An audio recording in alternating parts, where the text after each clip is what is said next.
राष्ट्रीय कथावाचक राजन जी महाराज का प्रथम नगर आगमन है। भिलाई में पहली बार आ रहे हैं। बस एक ही शब्द है उनके भजन में, हमारे साथ श्री रघुनाथ तो किस बात की चिंता। क्योंकि राम कथा सुंदर करतारी, संशय बियग उड़ावन हारी। भिलाई इस्पात नगरी के लोगों को इस प्रकार के धर्म कार्य से जोड़ने का आपका प्रयास। राम कथा हो अर्थात भागवत कथा हो, पितृपक्ष में पितरों के मोक्ष के निमित्त की जाती है। तो भिलाई में भव्य राम कथा का आयोजन होने जा रहा है और आपको बता दूं कि अंतर्राष्ट्रीय कथावाचक राजन जी महाराज के श्रीमुख से यह आयोजन होना है। राजन जी महाराज को काफ़ी लोग जानते हैं, मगर यूथ की मैं बात करूं जो सोशल मीडिया से ज़्यादा कनेक्टेड रहता है, सोशल मीडिया ज़्यादा देखता सुनता है, उनके लिए अगर मैं बताऊँ कि राजन जी महाराज कौन है तो आपने मीम्स में और तमाम वीडियो में एक भजन सुना होगा कि अजी मंगल भवन अमंगल हारी, प्रभु सुरसरत अजिर बिहारी। वही महाराज हैं जिनकी आवाज़ को लेकर कई सारे मीम्स बनाए जाते हैं और उन्होंने कई इंटरव्यू में आकर इस बात का जिक्र भी किया है कि जब पहली बार उन्होंने सुना था तो वो खुद हैरान हो गए थे कि इस प्रकार से भजन का प्रयोग किया जा रहा है। महाराज जी हमारे साथ मौजूद हैं जो इस पूरे कथा के लिए आज भूमि पूजन हुआ है, भूमि पूजन कराए गए। किस प्रकार से भव्य ये कथा रहने वाली है और कितना महत्वपूर्ण है पितृपक्ष के समय पर इस कथा का होना? सबसे पहले तो सभी भिलाई वासियों को जय श्री राम। और भिलाई वासियों को तो निसंदेह उनका जीवन कृतार्थ होने जा रहा है, क्योंकि राम कथा सुंदर करतारी, संशय बियग उड़ावन हारी। देखिए राजन जी महाराज सब लोग उनको अंतर्राष्ट्रीय प्रवक्ता बोलते हैं, लेकिन उन्होंने उनकी कथा मैं सुन रहा था तो उन्होंने कहा मुझे अंतर्राष्ट्रीय मत बोलो, मुझे सिर्फ राम भक्त बोलो। तो एक राम भक्त जो है जब राम की कथा श्रवण कराता है तो निसंदेह सीधा हृदय में उतर जाते हैं। और इतनी कथा तो बहुत लोगों ने सुनाई है और सुन भी रहे हैं हम लोग, मैं खुद प्रवक्ता हूँ, लेकिन राजन जी महाराज जो राम कथा को इतना सरल भाव में जो सुना देते हैं और उन्होंने सब यूथ को जो जोड़ा, यूथ को जो धर्म के प्रति जोड़ा, वो बहुत ही अकल्पनीय है। राजन जी महाराज से हम लोगों ने 2022 में मिले थे और उनसे निवेदन किए थे कि महाराज हम कथा करवाना चाहते हैं।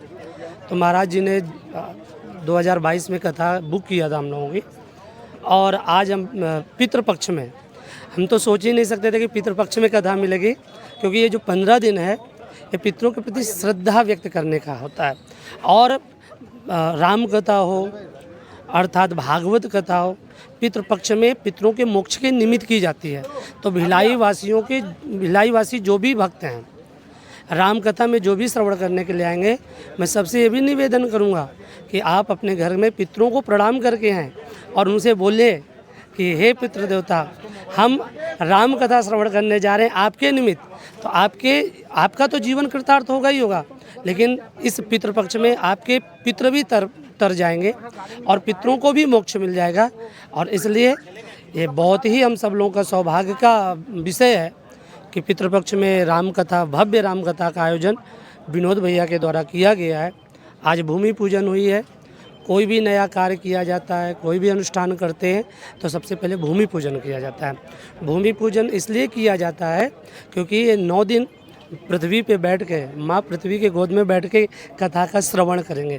तो किसी प्रकार का कथा में व्यवधान उत्पन्न ना हो, उपद्रव ना मचे, उसके लिए पृथ्वी मैया से प्रार्थना किया गया कि हे माँ, आप हमारी कथा की रक्षा कीजिए और आने वाले हर भक्त की रक्षा कीजिए।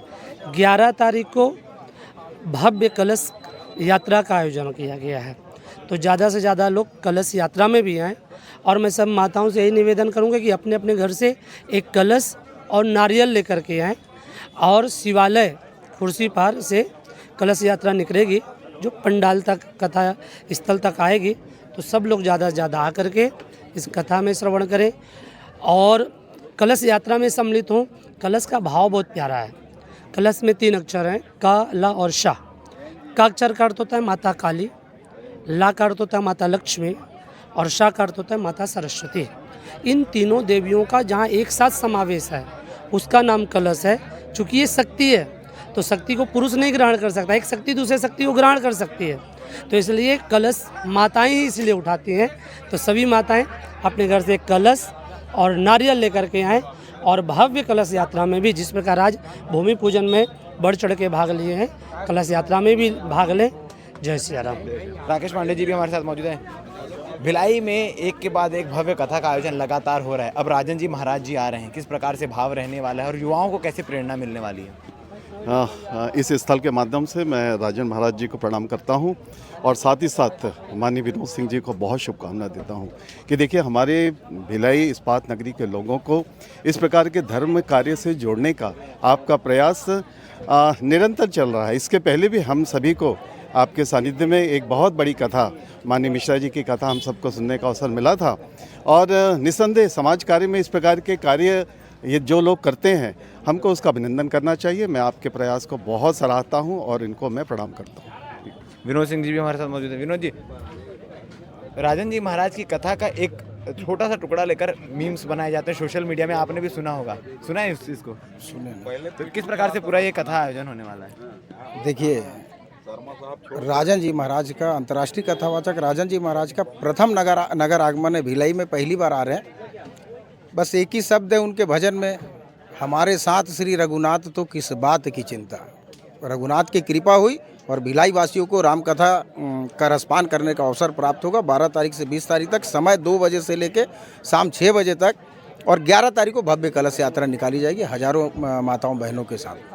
किस स्थान पर होने वाला है और अगर किसी को इसका हिस्सा बनना है, चाहे वो वॉलंटियर के रूप में किसी प्रकार से सेवा देना चाहते हैं, तो कैसे जुड़ सकते हैं समिति से? हमारे यहाँ समिति से पहले से सब लोग, हम लोग तो निरंतर कुर्सी पार में 3-3 कथा हो गया, प्रदीप मिश्रा जी का कथा हो गया, तो सब एक टीम बनी हुई है और वो सब टीम के लोग निरंतर संपर्क में हैं। बैठेंगे, यही मीटिंग होगी, यही ITI ग्राउंड में व्यवस्था बनेगा। कल से पंडाल लगना प्रारंभ हो जाएगा यहाँ। युवाओं को क्या संदेश देना चाहेंगे आप? मैं एक ही चीज़ बोलूँगा युवाओं को, रामचरितमानस का 7-9 दिन का गुरु जी के द्वारा जो कथा का रसपान करने का अवसर प्राप्त होगा, प्रभु श्री राम जी का कुछ अंश अपने जीवन में भी डाल लेंगे तो उनका जीवन में कल्याण हो जाएगा। बस यही बोलना चाहूँगा। ठीक है, तो आप श्री राम आप सबको।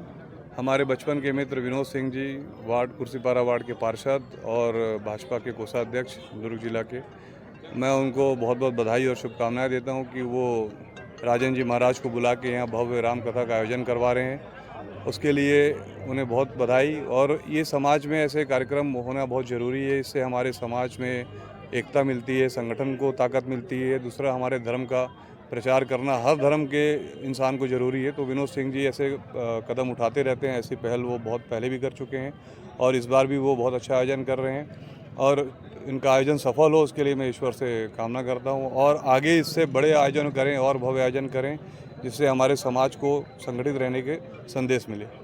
देख सकते हैं कि अब कथा की तैयारी शुरू हो चुकी है। राम कथा भिलाई के ITI ग्राउंड में होने जा रही है और इसके लिए तमाम तैयारियां शुरू हो चुकी हैं। आज भूमि पूजन हुआ और कहा भी जाता है कि मर्यादा पुरुषोत्तम राम, यानी जो पुरुष हैं उसमें सबसे उत्तम जो है वो राम है, मर्यादा में रहते हैं और उनके जीवन का जो सार है, जो तमाम चीज़ें रामचरितमानस में लिखी गई है, उसका अगर कुछ अंश भी आप अपने जीवन में उतार लेते हैं, अपने जीवन में ग्रहण कर लेते हैं, तो जीवन काफ़ी सुधर जाता है। और इसी चीज़ को लेते हुए राम कथा का आयोजन किया जा रहा है। आप भी इसका हिस्सा बन सकते हैं। और बाकी आप इस आयोजन को लेकर क्या कहना चाहेंगे, राजन जी महाराज के लिए क्या कहना चाहेंगे, कमेंट सेक्शन में कमेंट जरूर करें। धन्यवाद।